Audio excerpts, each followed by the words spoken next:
Tu mane myli? Kas čia per klausimas? Tai atsakyk. Myliu. Myliu. Kas čia per atsakymas? Myliu, taip, aš tave labai myliu. Tai kodėl niekad nesakai? Tai kad sakau. Po sekso tik sakai. O prie žmonių niekad nesakai. Nei komplimentų kokių, nei šiaip gražių žodžių. Čia mūsų asmeninis reikalas. Nebūtina prie žmonių seilėtis. O Vaivos Čiūvui tai negėda prie žmonių ją katinėliu pavadinti ar pabučiuot. Vaivos Čiūvas, kiek žinau, ir eilėraščius jai rašo. Turbūt dar ant popieriaus lapų paverkė biškį, pakvėpina ir su žvake kampą nudegina. Skystas tas jos Čiūvas. Pamatysi, ilgai netrauksta jų draugystė, nes Vaivai reikia vyro, o ne poetos s***sto. Iš kur jau čia taip gerai žinai? Nes Vaiva moteris, o visoms moterims reikia vyrų. Grįžtam prie komplimentų. Nepatinka man tie saldumynai viešoje vietoje. Bet kažkada patikdavo, kiek pamenu. Tai visiems pradžioje reikia to, kai ten tie drugeliai pilve skraido. Vaiva kiek laiko su tuo skystmėliu draugauja? Gal 3 mėnesius.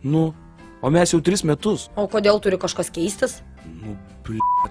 Nes viskas keičiasi. Tai aš ir klausiu, ar myli mane vis dar, ar ir tas jau pasikeitė? Taigi, tu irgi man nesakai to. Jo, lygiai taip pat kaip aš, po sekso tik. Nes tu man nesakai.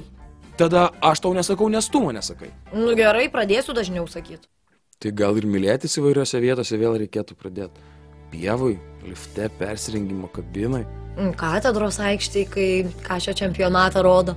Tada geras buvo. Einam pasimylėti. Ai, bet į miegamąjį. Tai jo, aš irgi tingiu varyt kur nors.